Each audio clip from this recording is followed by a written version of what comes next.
The WGA strike has officially come to an end. I'm going to tell you what I think that means, but first, hi, my name is Jacob Airy. Welcome to my vidcast where I talk about all things pop culture, from film, anime, television, novels, celebrity news, and so much more. Be sure to like this video, share it out to all your friends. Of course, leave me a comment, tell me what you think, and subscribe. I am over 910 subscriptions.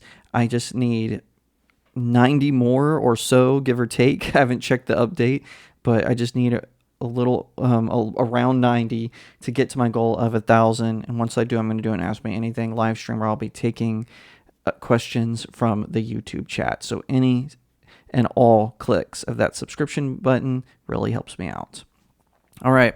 So the WGA strike has come to an end. It appears that they have reached some sort of preliminary deal with the studios, and CNBC has the three main takeaways from this.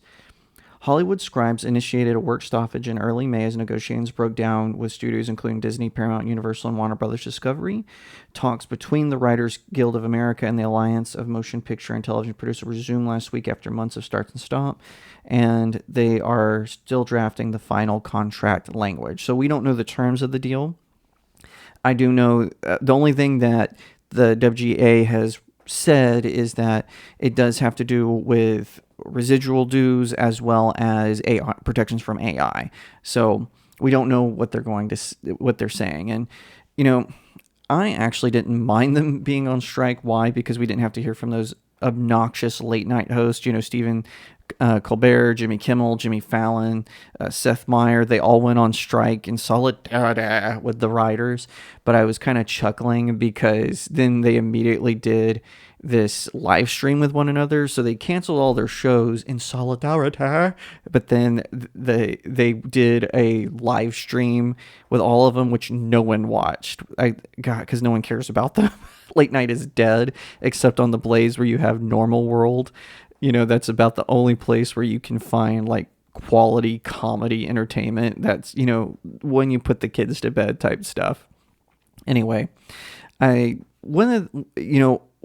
have three takeaways from this, and the fact that we don't know the details because they're finalizing the language and everything. One, to me, this just shows how the audience, has kind of, or how the audience is convinced that Hollywood has lost touch with them. So most strikes happen when, sometimes it happens in an industry downturn, and it's when things are really bad, when they can't pay overtime or whatnot. But in Hollywood's case, they kind of tend to do the opposite. So they'll go on strike when things are good to put pressure on the studios to get them back into their offices, the writers and actors. I remember the last major writer's strike, which ruined so many good television shows, and it also ushered in the rise of reality TV. That's how the fake celebrities known as the Kardashians became famous. I'll never forgive the WGA for making the Kardashians a thing. But again, it just shows how they've lost touch with their audiences. When an audience sees the Hollywood writers go on strike because they're mad that they got a $50 paycheck from a show they already got paid to write for. Well, take, for example, I'll use myself as an example. I am a digital marketer. That's my day job. I do social media marketing and a lot of other things in between. I used to work for another company than I do now. I did a lot of campaigns for my previous place of employment. You know what I don't get? Residuals for those campaigns that I ran. And you know what? I don't care. I got hired by another job, and I love my new job, and I do the same things, but I don't get residuals from my previous job. But in Hollywood, that's how it works. And I do kind of understand that for reruns, for instance, for on cable television. But for streaming, which doesn't run, most streaming services don't run ads. That doesn't make any sense. Or I know some have ad tiers, right? But when you pay a certain amount, you don't have ads anymore.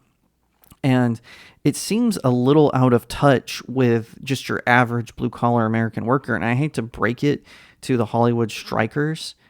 You're not special. You're in an industry, you work for an industry, and you might think of yourself as an altiste, but to your average viewer, they don't care about that. That's just a fact.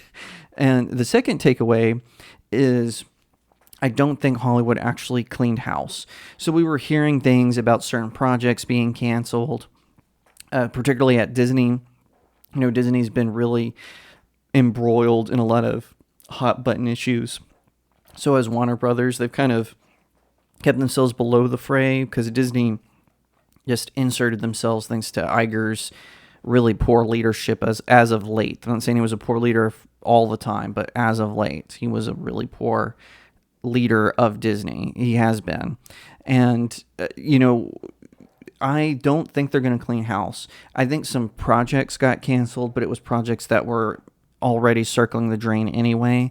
I think things are going to go back to business as usual, and the audiences are going to have to fight the politically correct infiltration of our entertainment with our wallets. We're going to continue to have to do that. I don't think that this is going to matter in the long run. I think we're celebrating certain things at Disney getting canceled, certain shows we didn't want or knew would be bad. But when it comes down to it, I think that all of these writers are going to go right back into their original writers' rooms. We're not going to see a new writing staff for She-Hulk Attorney at Law. It's going to be just as bad. Season 1 is just going to be as bad as season 2. Or worse probably, because they hate the fans, and they hate that the fans push back on that show, and these writers are going to come back with a vengeance. That's just how it's going to work. My third takeaway is, to me, this just continues to show the collusion between Hollywood, the corporate press, and politics. So the media was pretty much licking the boots of the two unions, so SAG and WGA, which SAG, their strike is still on. The WGA is not. But listen to this.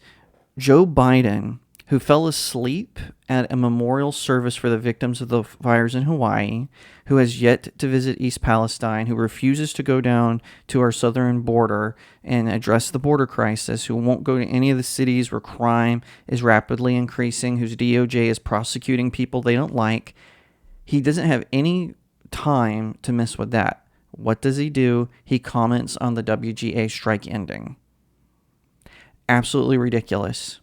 Absolutely silly, but that is beneath the office of the president.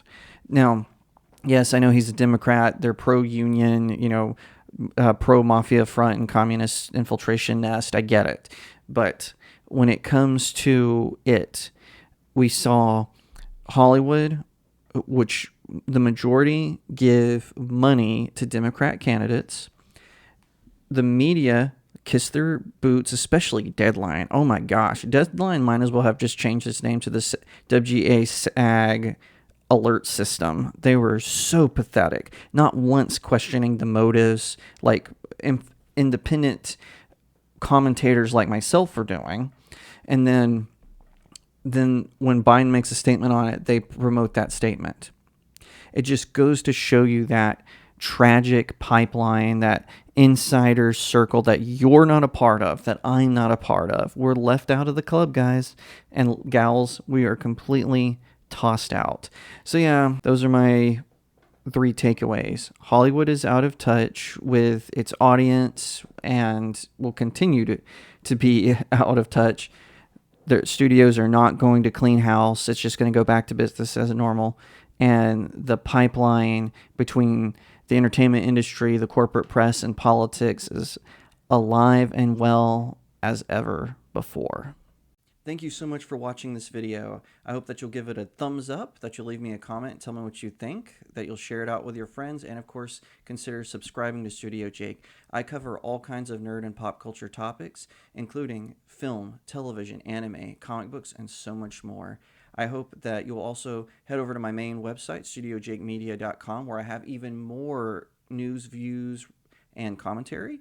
Also, if you'd like to support the channel, head over to my locals page. That's studiojakemedia.locals.com. It's the best way to support me. I'm trying to build a little community there. I have exclusive reviews and articles, so definitely head over there and check it out. and I'll see you next time right here on Studio Jake.